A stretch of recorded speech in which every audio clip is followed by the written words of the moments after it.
ഇന്ന് ഞാൻ വന്നിട്ടുള്ളത് നമ്മുടെ യൂണിറ്റിലെ കുറച്ച് കാഴ്ചകളൊക്കെ ആയിട്ടാണ് കേട്ടോ. നമുക്ക് ഓർഡർ വന്നിട്ടുള്ള ഒരു അബായൻ്റെ ഹാൻഡ് വർക്കാണ് ഇപ്പോൾ നടക്കുന്നത്.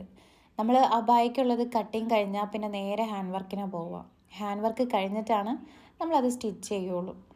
അങ്ങനെ ഒരിടത്ത് ഹാൻഡ് വർക്ക് നടന്നുകൊണ്ടിരിക്കുന്നു. ഇപ്പോൾ തന്നെ നമുക്ക് പുതിയ ഓർഡർ വന്നിട്ടുള്ളതിൻ്റെ കട്ടിങ് നടക്കുകയാണ്.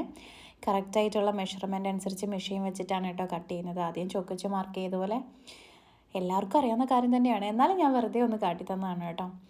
അങ്ങനെ ഇവിടെ കട്ടിങ് നടക്കുന്നുണ്ട്. ഓരോ സെക്ഷനായിട്ടാണ് നമ്മുടെ യൂണിറ്റിൽ നടക്കുക. ഞാൻ കറക്റ്റ് അവിടുത്തെ വോയിസ് ഇട്ടിട്ടില്ല. വോയിസ് ഇട്ടാൽ കാപ്പിരി പീക്കിരി ഭയങ്കര ഒച്ചയായിരിക്കും. അപ്പോൾ നിങ്ങൾക്കൊന്നും ഞാൻ പറയുന്നത് കേൾക്കാൻ പറ്റില്ല.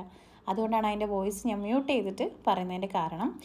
നമ്മുടെ സ്റ്റിച്ചിങ് മാസ്റ്ററൊക്കെ പെർഫെക്റ്റ് ആയിട്ട് കാര്യങ്ങൾ ചെയ്യും. വർഷങ്ങളായിട്ട് നമ്മുടെ അടുത്ത് നിൽക്കുന്ന മാസ്റ്റേഴ്സാണ് കേട്ടോ ഇവരെല്ലാവരും. അങ്ങനെ കട്ടിങ് കഴിഞ്ഞ് കറക്റ്റായിട്ട് ഓരോന്ന് മെഷർമെൻ്റ് എടുത്ത് വെച്ചിട്ടുണ്ട്. ഓരോന്നിൻ്റെ സൈസ് അനുസരിച്ച് കട്ട് ചെയ്ത് ഇവിടെ നിന്ന് വെക്കും. എന്നിട്ട് ഓരോ പീസ് ഏതൊക്കെയാണോ നോക്കിയിട്ടാണ് അത് നമുക്ക് സ്റ്റിച്ചിങ്ങിന് പോവാം.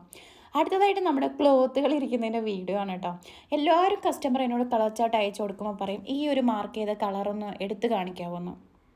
ഞാൻ എങ്ങനെ എടുത്ത് കാണിക്കാനാണ്? ഇതാണ് ഇവിടുത്തെ അവസ്ഥ.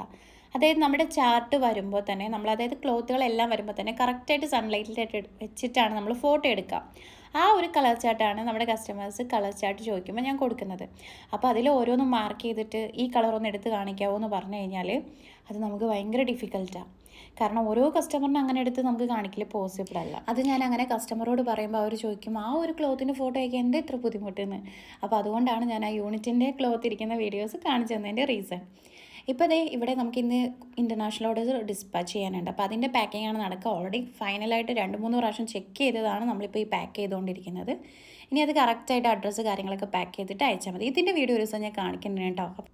അപ്പോൾ ഇന്നത്തെ നമ്മുടെ യൂണിറ്റിലെ ചെറിയ വിശേഷങ്ങളാണ് ഞാൻ കാണിച്ചത്. അടുത്ത വീഡിയോയിൽ കാണാം. അസ്സലാമു അലൈക്കും.